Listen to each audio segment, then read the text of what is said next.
And now, please welcome Velvet Chainsaw's Executive Vice President, Jeff Hurt.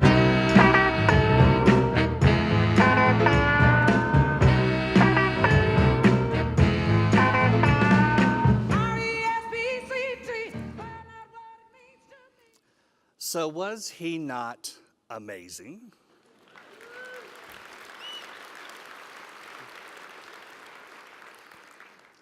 He has more talent in his pinky than I do.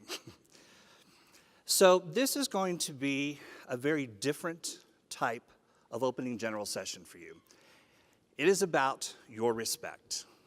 We all want a little bit of respect, correct? We want respect from our family, our supervisors, our coworkers, our colleagues.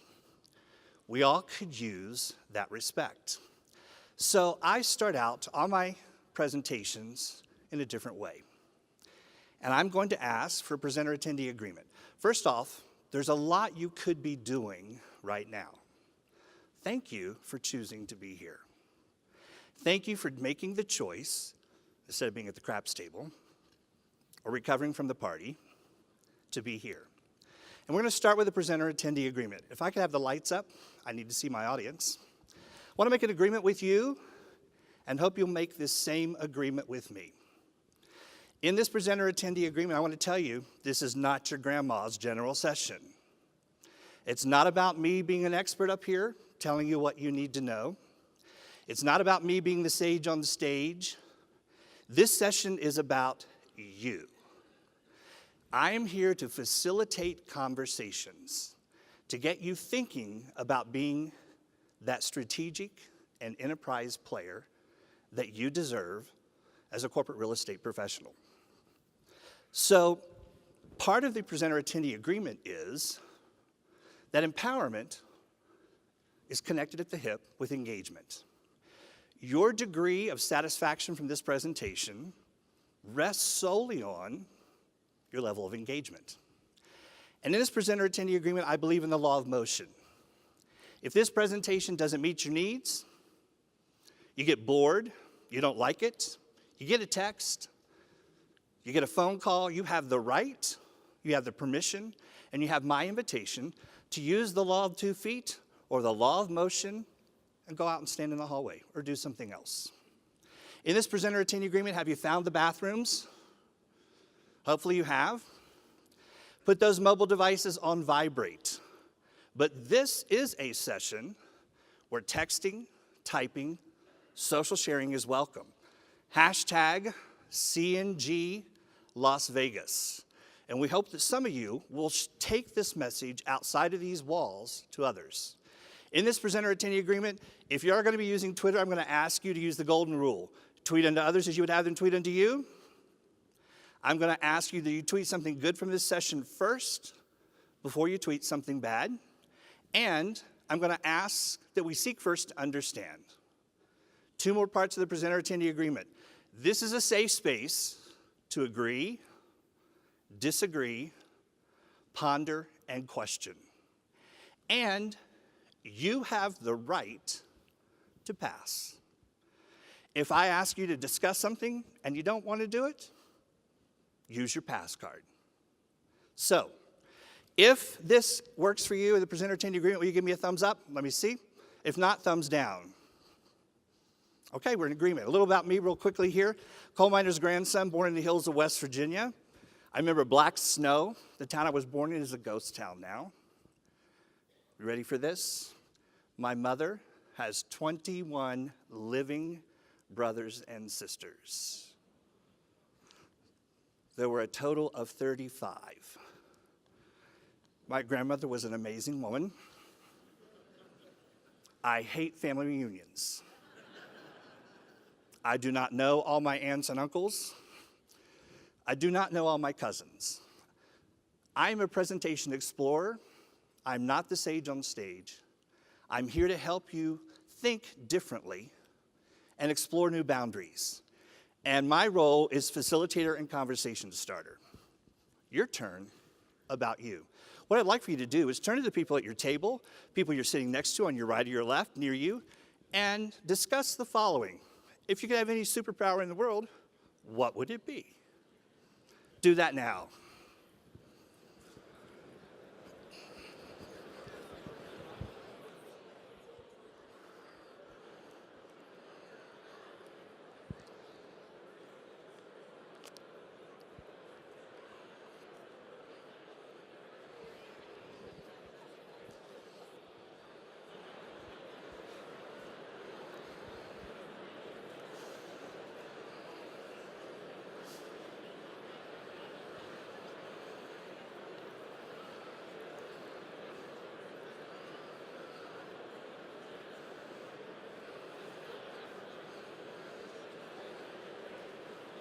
All right. If I could have your attention back, we'll see how long it takes you to get back to me.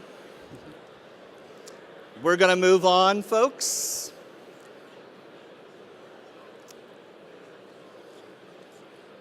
Going to call time on you. Here we go. Here's what we're going to talk about this morning. What's in this general session for you? Why should you care about this presentation? Well, it's to help others understand your value to your organization. It is to really help you understand how to be the glue that holds an organization together, and how to be a strategic and enterprise player as a corporate real estate professional. Here's what we're going to talk about. We're going to discuss ways to create new value to your organization as a CRE professional. These are my learner outcomes. We're going to describe, at the end of this, you'll be able to describe the importance of becoming the glue that holds diverse teams together. And finally, hopefully you'll learn some steps that you can use to expand your relationship with other departments. There are the 3 learner outcomes for this session. Take a look at it. Figure out which one of these resonates with you. Which one of these 3 do you find important to yourself? Now, tell your neighbor which one of these 3 interests you and why. I'm going to give you 30 seconds. Go.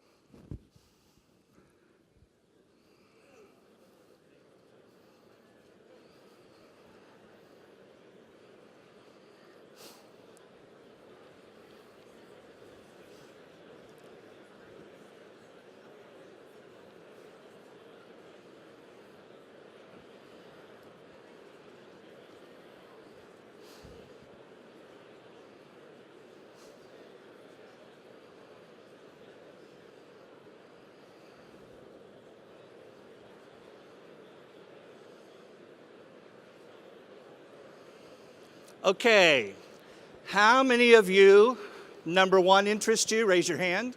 How many of you, number 1 interests you? All right. How many of you, number 2 interests you and you're willing to tell us? All right. How many of you, number 3 interests you? You're willing to tell us? Anybody in the room willing to say more than one of these interests you?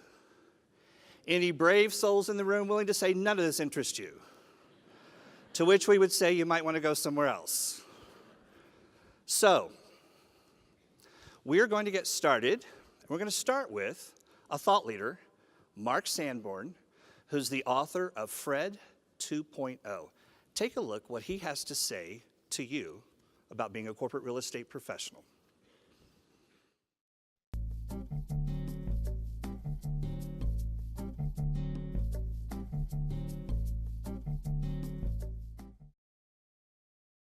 So how can corporate real estate executives deliver exceptional results? Well, the first step is what you've already done by your involvement in CoreNet. I mean, I commend you on being part of an organization that is committed to connecting and growing and improving the value proposition that you offer to your employer and your colleagues, your clients. I think that while you're at this global summit, you might want to find 3 or 4 other like-minded professionals as committed to growth as you are and exchange email addresses. At the end of the event, agree to send 1 great idea a week to the people on that list. And if you're one of 4 people on the list, that means If you send one great idea each week, you'll get 3 back. And of course, I call that a good return on investment. And the idea here is to make sure that you're learning something new every week and to leverage that through your association in CoreNet to get good ideas from the people that you meet at the summit. The next thing that I would suggest is that you start thinking about replacing money with imagination and replacing capital with creativity.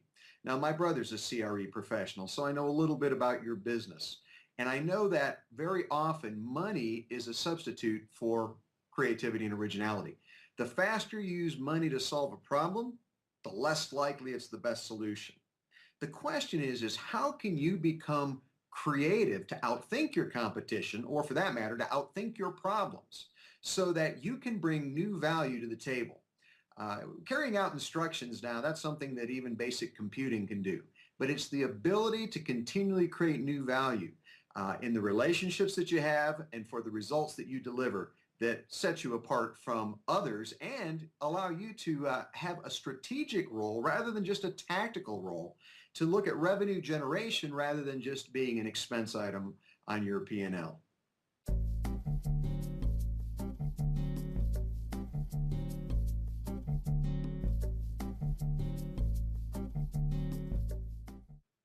When people ask me how they should reinvent themselves, the first question I have is, what do you want to reinvent yourself as? In other words, it's one thing to change from, but it's an entirely different thing to change to. Just as CoreNet's got a strategic vision of the future for the next 5 and 10 years, I'd encourage you to think about the kinds of things you want to be doing and the kind of role that you want to be playing, and that you do business by design rather than by default, rather than just not being traditional, not doing what you've always done. The question is, how do you want to be perceived and positioned so that you will be valued by the people that you work with and work for? Once you've done that, I think the key thing, and it's about being cross-functional in your leadership, is to increase your bandwidth. You know, we live in funny times. It used to be about knowing the most about a single subject deeply. Well, that makes sense if you stay a specialist in that singular subject. But if you want to lead a cross-functional team, you have to have a larger and wider bandwidth that lets you understand how things complement, how they dovetail, how they integrate in the deals that you're making. Once you have that broader perspective, it will naturally provide you the ideas that you need to become a suggester, a vision caster, a persuader, and someone who is leading rather than simply following the changes that are happening in CRE. So let's pause here. It's your turn. Take a look at these 2 questions. How do you want to be perceived? It's a simple question, but it's an important question. And how can you increase your bandwidth as a CRE professional to lead cross-functional teams? Have a discussion with the person near you about these 2 questions. Go.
Okay, I'm going to call time on you and use these two questions to think about, to consider. Let me just ask you a simple question. Are you seeing that this is not your typical general session? Have you realized that by now? And as you can see, what we're going to do is we're going to play short video clips for you, give you some thought leaders' insights, and let you discuss them, digest them. See how it feels to you, see how it applies to you. So let's go on to the next one.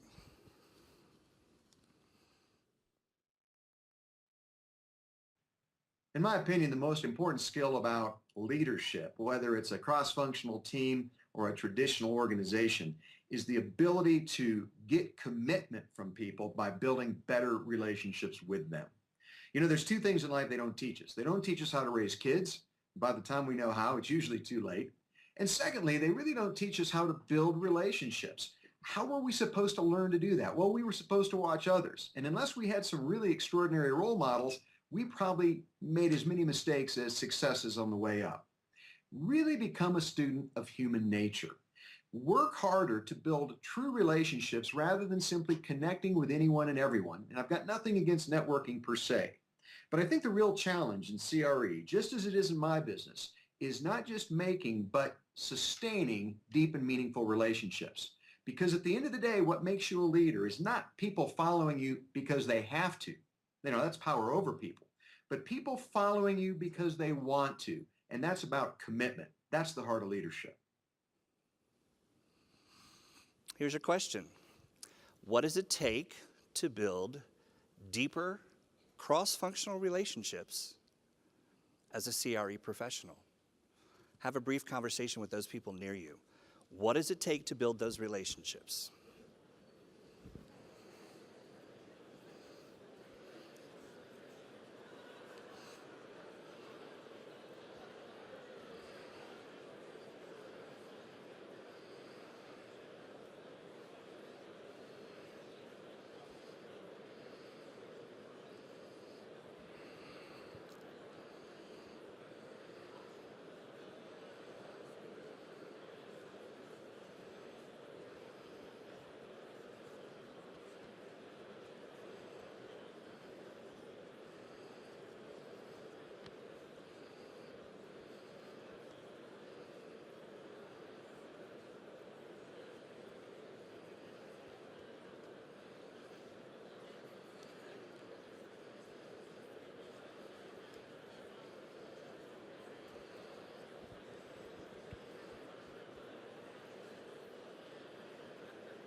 Okay, let's call time here.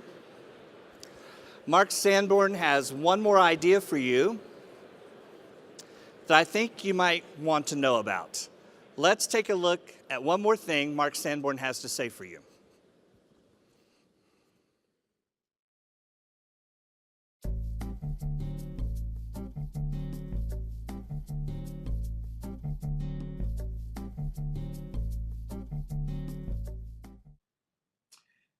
Well, the encore effect means that you are someone that others demand more of. You're, as my friend Joe Calloway says, a category of one. You become indispensable.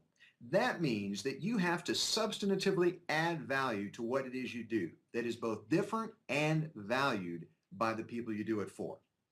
It's not just about being different. You know, you can be different and be odd. You can be quirky, and that might get people's attention, but it won't make them want to do business with you.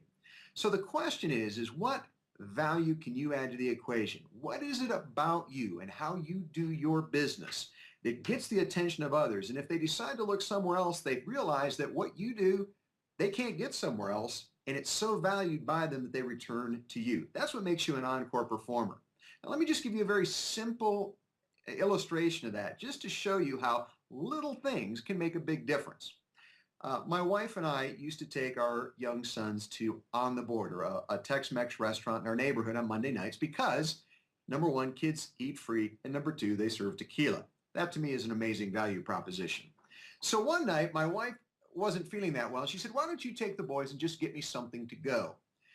We went to the restaurant. Our wait person was a young woman named Alicia. She was very good, very personable. And I said, you know, Alicia, my wife's not feeling well. We'd like to order something now so that it's ready to go when we're done eating. She took our order, and at the end of the meal, she brought out a plastic bag with 2 styrofoam containers. And on one of the containers, she'd written in red ink, "Hope you're feeling better, smiley face, Alicia." Now, when we got home, my wife said, who's Alicia? But after I explained who she was, my wife was touched by her thoughtfulness. And the next time we went back, we made it a point to sit in Alicia's section.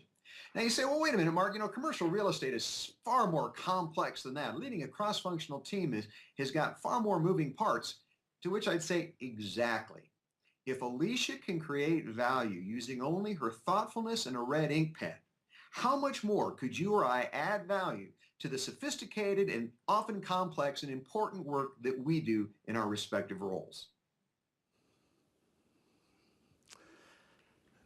You can clap for Mark. He's not here, but so you heard three or 4 things there from Mark. What's your takeaway from Mark said? What's one thing that Mark talked about that you want to try to remember and maybe actually apply? Tell your neighbor that.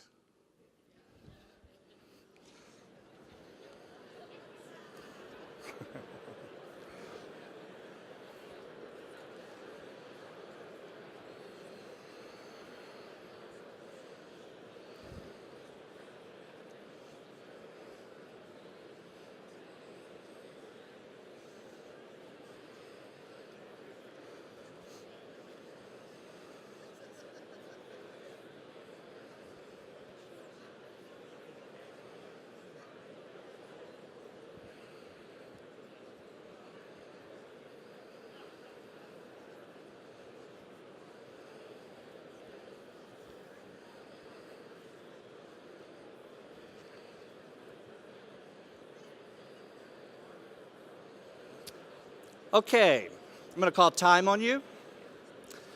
I am looking for a couple willing volunteers who are willing to share with the rest of the audience a takeaway they got from Mark Sanborn.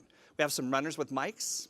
If you'll raise your hand, we're looking for a couple brave souls that are willing to share something that maybe you discussed with a colleague or a takeaway you had from what Mark Sanborn said.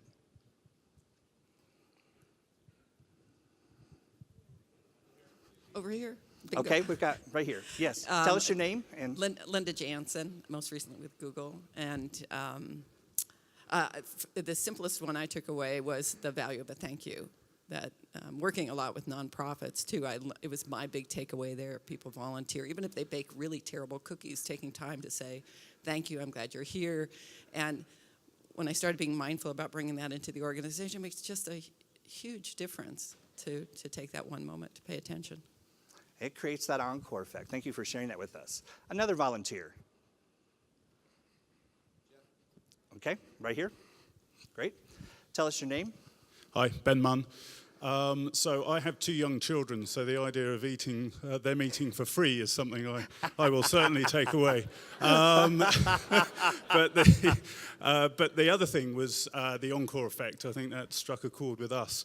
What was interesting in the conversation is how do you ensure that people recognize the value? So getting other people to see that you are the absolutely unique value-bringing person as much as recognizing it yourself. Great, thank you for sharing. And one more, let's do one more. Okay, over here. Tell us your name. RJ Brennan. I find it interesting, it's the last one that I remember the best, but I think that the personal touch after having completed the Herculean effort really makes the difference in creating the relationship and getting that person to come back to you time and again, because you can get the job done, but they've enjoyed working with you and you're thinking of them. Wow. I liked what he said. The Herculean effort with the personal touch. That's gold. You should trademark that. So let's take a look at something different now. Let's change the conversation just a little bit differently. We're going to hear what Kari Anderson, a Forbes columnist, an Emmy Award international TV reporter, has to say about becoming a more strategic player in your organization. Let's take a look at what she says.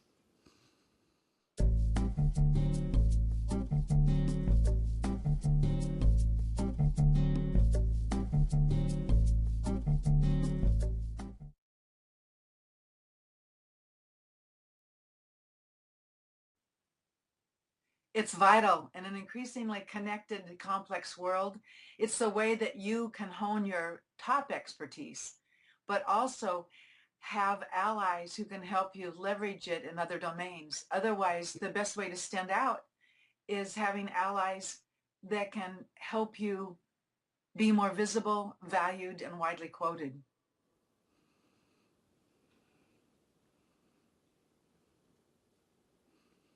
We have more coming. Let's go to the next one. Well, I'm a fan of Adam Grant, who wrote Give and Take.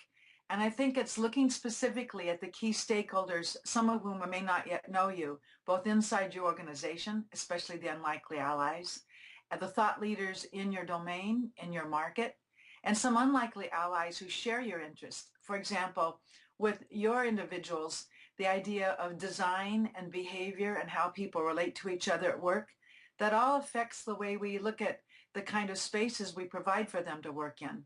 So I'd look at IDEO, for example, or going a step further away, some of the people who write about introversion, extroversion, fast thinkers, slow thinkers, because those people need different kinds of workspaces. So when you're able to quote them, they'll start thinking about quoting you, and they'll reach out and they'll want to meet you in many cases. So your turn. And as you can tell, these have been recorded over the web.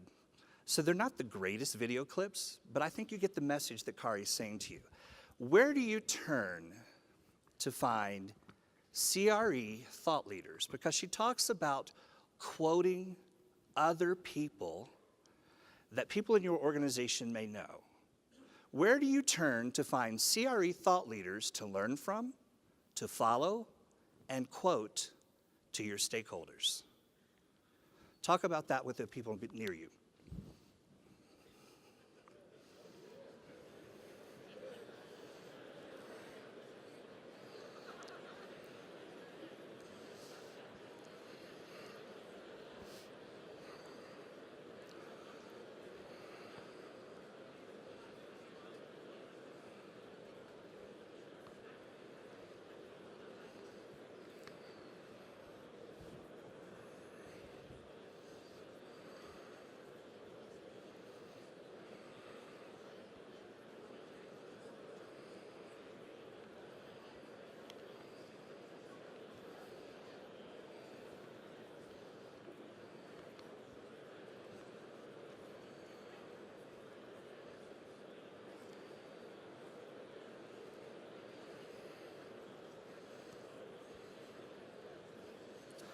Okay, I'm going to call time on you. Well, the obvious answer to this question is CoreNet. That's where you should turn. That's one place to turn.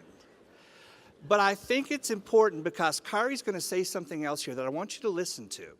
She's going to talk about the importance of showing that you're learning and growing and that you can bring value to the table from others' experiences and start quoting other people. And listen to what she has to say about this.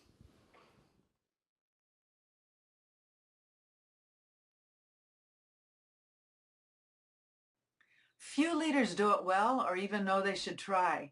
That's why you see Richard Branson quoted so widely and so vividly in pictures with other people. He's very clear that connective behavior is vital today. So for partners, at the C-level, they can reach out by citing people in authentic, concrete, specific, vivid ways. And those people hear about it. It's a social world. And when they take those stands and they don't make it always about them, I have a 1 in 5 quota. And that is for every time I refer to something that I'm doing, where I'm speaking, who I'm consulting with, something I've written, I want to make sure that I've got 5 specific ways I've highlighted somebody else in a moment when they're doing something that relates to my brand that I really, truly respect. And if more people in the C-suite did that, especially unlikely allies who appear to be much different than them in temperament, talent, market, they become more quotable. They become something that the media is attracted to. And that makes them valuable as partners, and it pulls more people in who want to be their partners.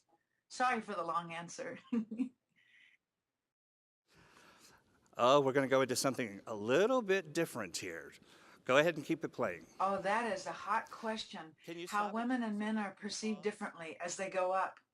the video? Ironically, one of the best books I've read recently, I wrote about in Forbes, and it's All I wanted to do to make sure you got the question. Did you see the question? Some of you did, some of you didn't.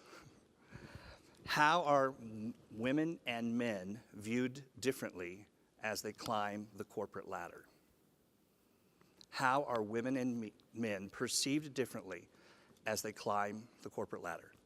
Thank you. Now we can play this.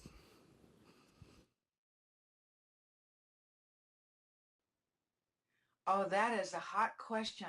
How women and men are perceived differently as they go up. Ironically, one of the best books I've read recently, I wrote about in Forbes, and it's the title of the column is When Your Career Stalled or something like that. But Sylvia Hewitt says you should seek not a mentor, but a sponsor. And one of the biggest things holding women back is that men are hesitant to sponsor women in some cases because it might look like they're having an affair. So it's a new world. But I think for women, they need to be liked first. That's our instinct by our brain. And for men, they want to be respected. So finding that ground where we are confident and warm and clear and specific, men and women, but especially for women, in every setting is especially valuable. So I believe there's never been a better time for women.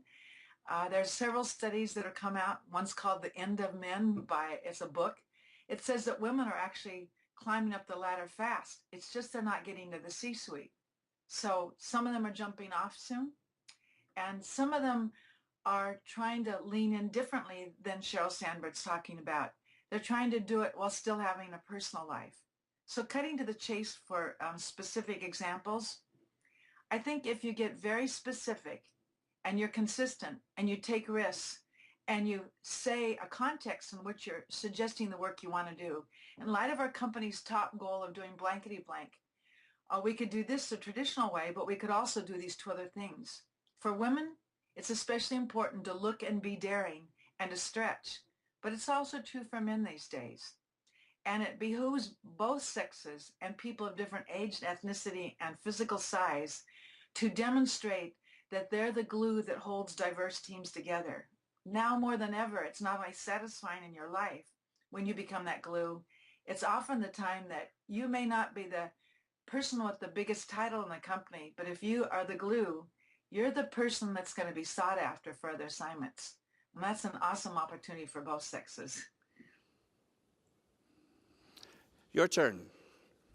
How can you become the glue in your company that holds diverse teams, IT, HR, procurement, finance, together? Talk about that with the people near you.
Okay, I'm going to call time on you.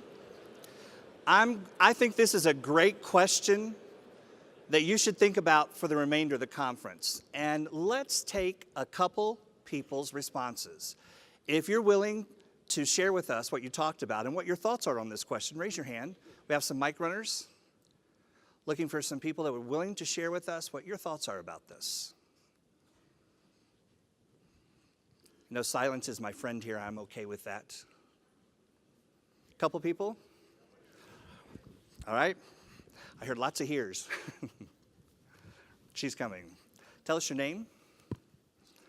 Yeah, please stand up. Okay. Hi, my name is Michael Orta. And relative to the glue question, how do you become the glue? I think as a project manager, becoming the glue means that you are connected to all aspects of your project, that you are respectful and understanding of the roles that your team members have, that you actually take an interest and understand what it is that they're delivering to you, as opposed to, are you getting this to me on time and on budget? And so what it involves is a little more attention. And you know, I found throughout the 30 years of doing this in different capacities is that styles come into play. And some people's interpretation of managing a project is very hands-off, and they're successful at that, while others get a little more involved. And so it's a fine line, because you don't want to encroach into your team members' roles to the extent that you're doing their job. But I think that it helps you build a level of respect if you actually know what they're doing and that you understand the relevancy. Because at the end of the day, you're manipulating all of these little pieces. Sure. And in order for you to be effective, if something goes off, you need to know how to rebalance it. Okay. If you don't know the details, how can you honestly do that without always having to rely on someone else? Great. Give him a hand clap, by the way. So here, I heard three things that he said that I thought was interesting. Back to what Kari said, connected, being connected to one another, attention, giving people attention and respect. Back to that whole respect thing. Respecting the other people that may be working with you as a project manager. Okay, right here. Hi, my name's Jennifer Walton. It's a really simple thought with the unlikely glue. I think if you figure out, or the unlikely allies, if you figure out who the unlikely allies are within your organization, I think you'll find the glue. Say that again, if you don't mind. Say that one more time. If you find out or identify within your organization who your unlikely allies are, you will probably find your glue. Can you expound on that a little bit for us? What else did y'all talk about today? You should know I'm going to do this. Because I think that's an interesting thought. And if you're like me, I'm like, tell me more. Anybody at your table want to tell us more on that? I see everybody pointing to somebody. Tell us your name. Well, I think what was interesting, it was a great insight that she had. I wrote it down, but I think that it is, it's the people that are different from you that really bring you together, and it's that diversity and working through it that's the key there. Thank you. So it is that attention to intentionally going out and connecting with people who are not like you. We're attracted to people that are like us. I think we learn a tremendous amount from those who are not like us. And those are the unlikely allies that can become your glue. That's another great thought that we should hold on to. One more. Do we have one more? We have one right here. He's coming. Right here. He's coming right here.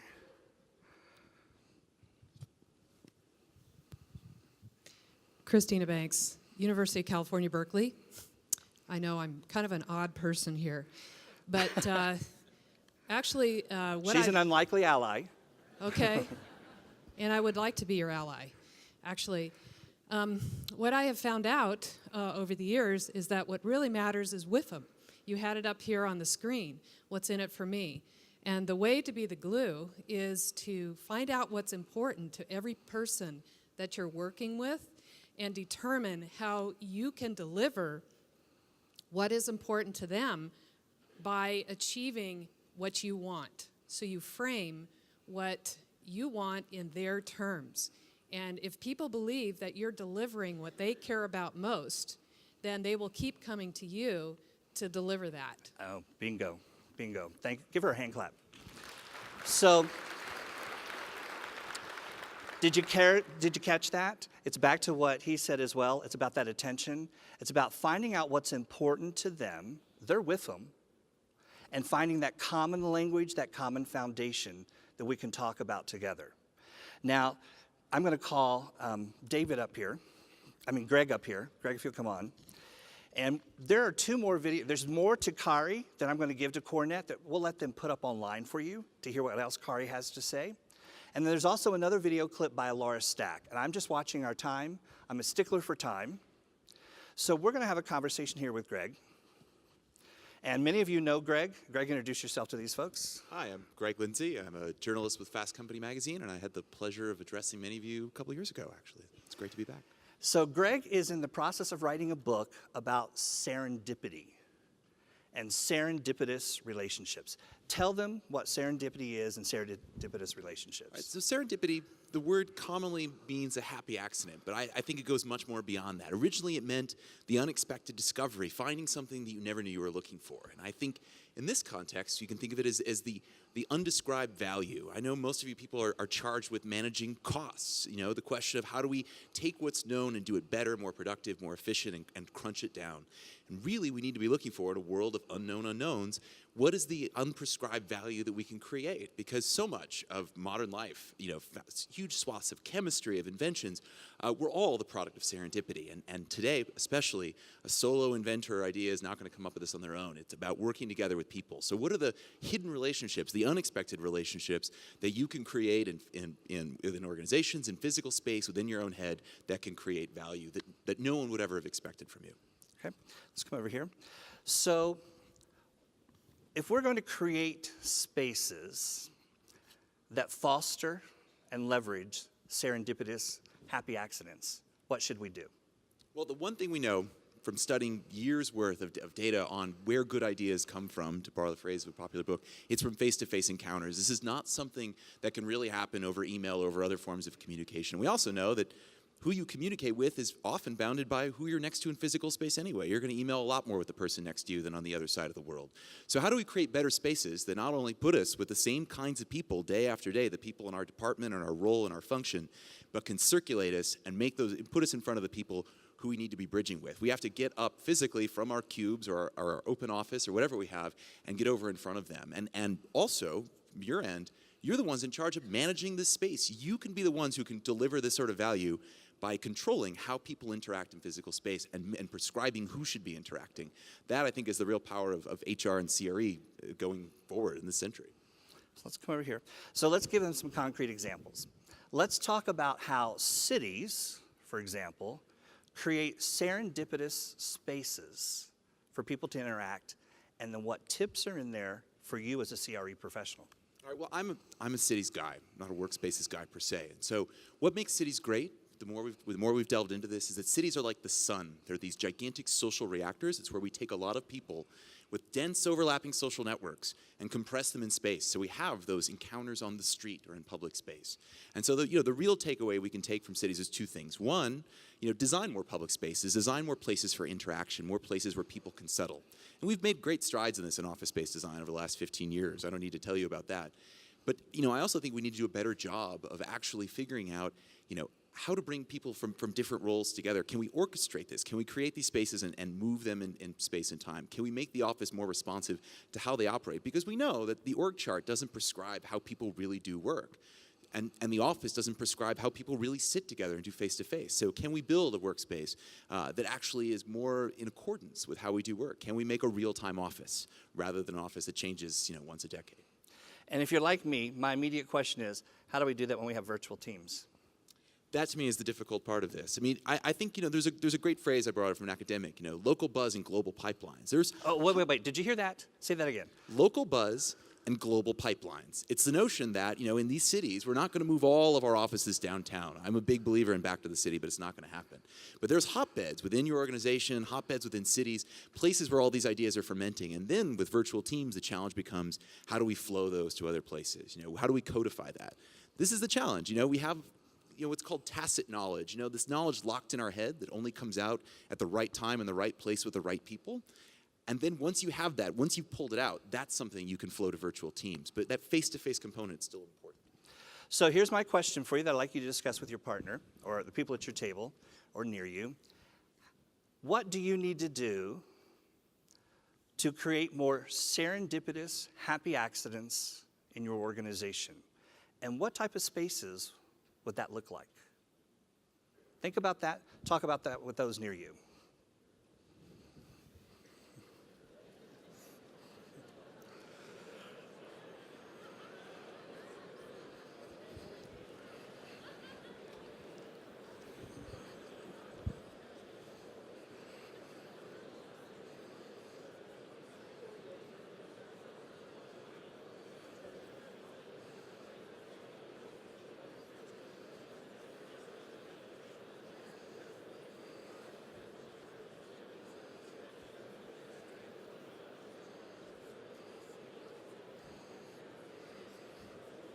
Squeeze more questions, or is my segment time?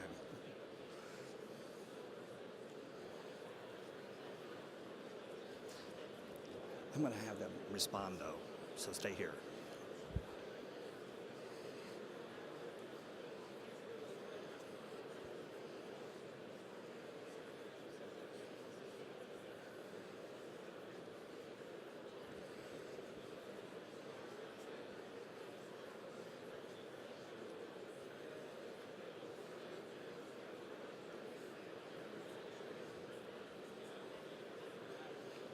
Okay, I'm going to call time.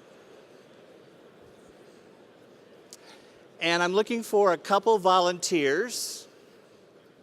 A couple volunteers who are willing to share with us your thoughts about what Greg had to say, or about creating serendipitous spaces, or helping people connect face to face. Couple volunteers. Here's one right here. I'm looking for, here comes my runner, right here. And is there one over here, Suzanne, as well? Or are you picking one? We've got one right here. Okay, just a second, we'll come right to you. Suzanne, right here as well. Hi, my name's Matt Fano. I think we were talking about, it's very difficult to, you can create spaces where people come together and meet, but a lot of it is the culture of the company. And I really think culturally it needs to be encouraged and the collaboration built and designed from that way. Because if you just bump into someone, it's different if the culture isn't there that says you should collaborate and develop those ideas. Great, thank you. We'll do one more and that's it. We're gonna wrap it up right here, Suzanne. Hi, I'm Laura Prickett. One of the big things that we see is when we're knocking down the walls to take out the workstations that you have to give people many different kinds of places. We put in coffee bars, huddle rooms, places where people can meet on a casual basis, but that gentleman was correct with talking about the fact that it is a cultural change, and that's why besides doing the physical changes, you also have to, as a company, talk about what is important as a company and talk about with the employees doing the change. Okay, thank you very much. So here's what, to wrap up this portion, what I'd like for you to do is think about what you've heard from Greg, what you've heard from Kari, what you've heard from Mark. Think about those three different messages. What is your one takeaway from those three messages that is deeply personal to you and your profession? Talk about that with the people near you.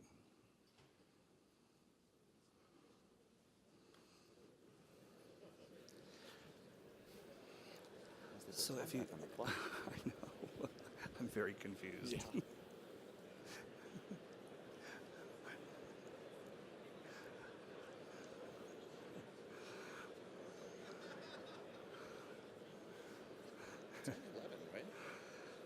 There's people after us. Yeah.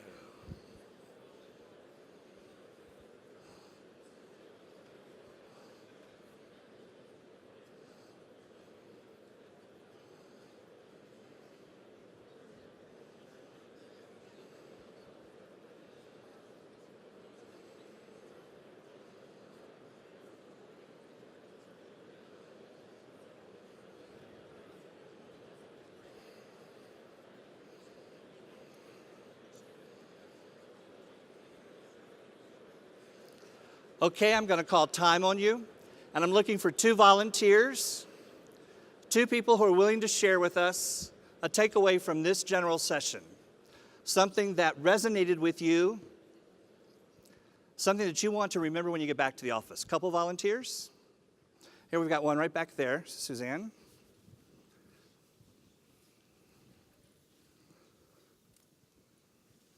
And tell us your name. Jim Rice. Okay, Jim. Good morning, everyone.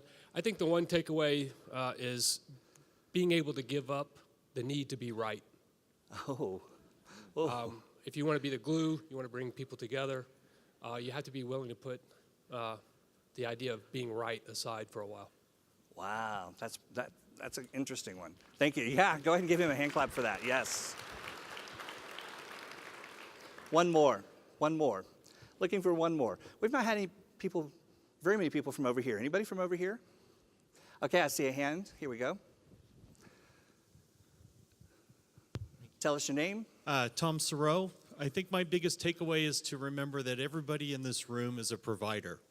We all, whether we work directly for a company or provide services out there, we all have to be proactive, out in front of our clients, meeting with them, knowing their business, and delivering that value every day.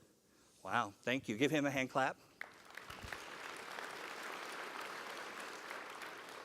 So let me ask you another question. How has this worked for you this morning? It's been very different than a normal general session. Yes? No? Maybe?